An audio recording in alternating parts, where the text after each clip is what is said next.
And we now have the Cavaliers GM, the guy who has put this thing together, David Griffin, getting all mic'd up right now and about to join us. Thank you so much for taking the time. Thanks for having me. Yeah, welcome in. This is going to be fun. So, day one, what are your expectations? So I think one of the great things about our team is that we've been together long enough now to know what to expect. We know what to expect of Ty Lue as well.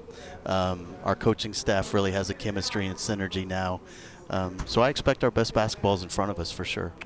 David, I look at it as for a GM for you. You know, obviously us players and obviously in broadcasting, we get a chance to have a couple days off. I think for you, just looking as a GM, it seems like even though the season is very intense, probably off season is just as intense for you. Can you take us through, like, after the championship, the celebration? I would figure in 48 hours, you're right back working, trying to make this team better and being able to compete for another championship. Well, we were really blessed that we went as long into the season as we did, obviously, so it's a high-class problem. But we did get to the point where the season went as long as it could possibly go. The draft was as early as it could possibly be. There was a shorter free agent moratorium, so things stacked up on themselves a little bit for sure. How much more can you tell us about the additions you're still looking to make to this roster? Well, I think in terms of additions, we feel really good about where we're at. You know, a lot of our growth is going to have to come from within. This isn't a situation where it's a bottomless wellspring of money. I mean, we've already spent as much money as you can in tax in building the roster. So I feel really comfortable with the group we have. We're excited about Jordan McRae by way of example, what he may be able to do helping us in a combo guard type of situation. We've got some kids here in camp that are going to compete for jobs, which is a great environment to be in. As you know, the more competitive camp is, the more you're going to get out of it. So we're excited about what we have, but we're really hoping that the fact that we've all reached a level of comfort with each other means that all of our pieces are going to click a little bit better. David, when you assess this team, and I'm talking about not players, just say our area that you want to, I guess, get better in. What area is that? Is it rebounding defensively? Is it athleticism? What area you look at this Cleveland Cavalier team and said, in your mind, that you want to improve? I think we were certainly a lesser version of ourselves defensively too many nights last year. As we started to play better in the playoffs, I think we paid a little bit more attention to detail in that way. But we certainly weren't the team that we're capable of being on the defensive end. You're seeing Shumpert now. He's a big part of the reason for that. Shump's in great shape. He's really dedicated himself to that. I think he was going through some issues from an injury standpoint last year when he first came back that made it so he wasn't quite as menacing on that end as he could be. And I think several guys last year, Kevin Love included, coming off the surgery that he was, weren't quite what he's capable of being either. So, again, as I said, we're expecting growth from within on both sides of the ball, but I'd like to see us really commit to the defensive end with more consistency. What did you add to this team with the acquisitions of Chris Birdman Anderson and Mike Dunleavy as well? Mike Dunleavy was somebody that we were really excited about adding, and we would have liked to have added even in the previous season. His size on the wing, his basketball IQ, his shooting ability, you know, from a metric standpoint, he shoots about as well as you can in the league when he's left open. And in our offense, an awful lot of the shots that our jump shooters get are wide open and uncontested. And so Mike being particularly efficient in that role and being smart enough to make the right next pass, we feel very comfortable about how the ball will move. His versatility as a team defender was important. And Bird is just a guy who brings intensity every day. And we really needed that. You know, the one thing we fear and we've learned from paying attention to the other great teams in our league that have won is complacency may be our biggest enemy. And Mike is extremely hungry to win, and Chris has such high energy every day that we're hoping we combat that a little bit. And I think, David, another question for me is you got a chance to look through Summer League, and you talk about Jordan McRae, you talk about Kay Felder, two guys that came out and really competed. And let's start with Jordan McRae. You look at him as the first thing you see is score. But I like the way you guys played him in the summer. He had the basketball in his hand to maybe run a little bit of backup point. Yeah, Jordan does a really nice job of making the right pass. He's certainly a score-first type of player. He reminds me a little bit of Jamal Crawford in that way. Jamal can make the right play, but you may be better off asking him to go score. So we're going to see how that evolves and what it looks like for Jordan to have the ball more. But our coaches did a really, really good job of exposing him to the opportunity in the summer, and we hope we can build on it. Kay Felder is a kid that, again, that complacency I talked about, he's made of all the right stuff. it's almost ironic that he's coming in to play point in a year when we lost Delhi, because Delhi will run through a brick wall to beat you. Kay will as well.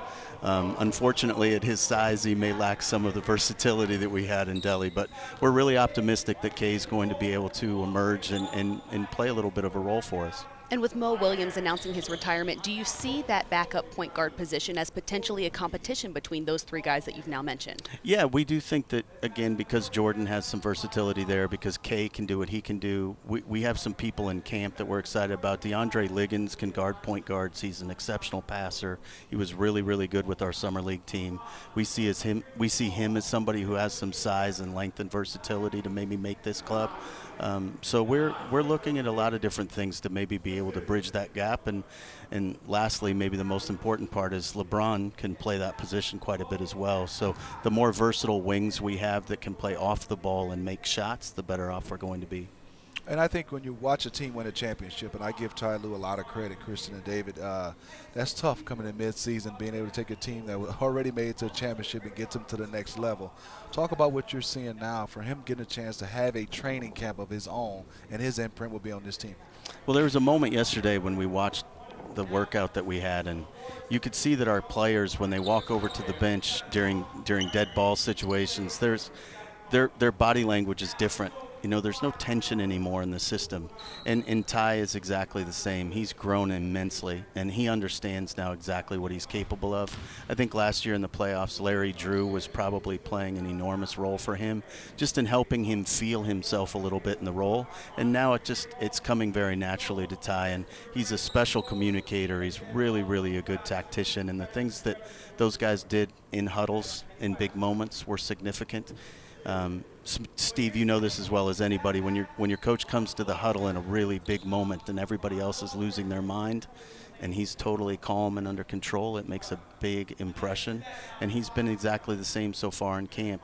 He's not a rah-rah guy. He's very matter of fact. You've brought up avoiding complacency a couple of times. I described Media Day as very relaxed, I think, as opposed to even the last couple of seasons, even after an NBA championship appearance last season. They appear to be very relaxed now. So how is it that you get out there from the get-go, from opening night, kind of shedding the emotions of what will be a ring ceremony, what will be a championship celebration, to get out there and avoid that complacency moving forward? Kristen, that's a great question. I wish I knew for sure. I think what we've done, because we're as veteran as we are, is because we've found that comfort level. We understand we're not going to win anything in October.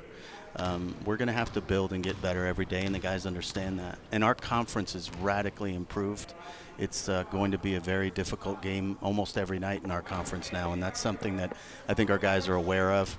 So we won't get too high, we won't get too low, which is something Bron always preached as well. So I think our players are of that now. They know what the job really takes and what's really required. But I also think it's important that we have guys that are really hungry and amped up and remind them of what it looks like to have not won. So, David, you know, fans mean so much. But for this city, the Cleveland Cavaliers, to win a championship, it was just ecstatic, and people were going crazy. Can you just talk about, still to this day, the vibe and the feel of the city of Cleveland after you guys brought a championship home? It's a special feeling to get to be part of. You know, you feel like your legacy will, no matter what happens the rest of your career, you'll have those moments, and knowing what the team has helped do for the city. What ownership did in investing at the level they did to bring this about. You know, the images of the parade, anytime I see them now, still give me chills. You think about the vibe that's here now. This has become a, well, of course we're going to win city, instead of a city that thinks about all the reasons they won't win. They're really invested in the Cleveland Indians playoff run right now. And rather than thinking the other shoe has to fall, this is a city now that expects greatness of itself. And that's really meaningful to have gotten to be part of. In just a snapshot, I love watching that. All of the moments with those guys, their families, everyone shirtless. Like, when did that become a thing? You know? I'm so old school, Kristen and David. You know, there's no shirts, there are belts. It was hot, right? None of that. Let's not kid ourselves, Steve. Neither one of us look good without our shirt on. That's why we're not going shirtless. That's fair. Thank you so much for taking the time. We're going to let you get back out there and watch your guys. Cavaliers General Manager David Griffin, thank you again for joining us. Kristen. We appreciate it. Thank you.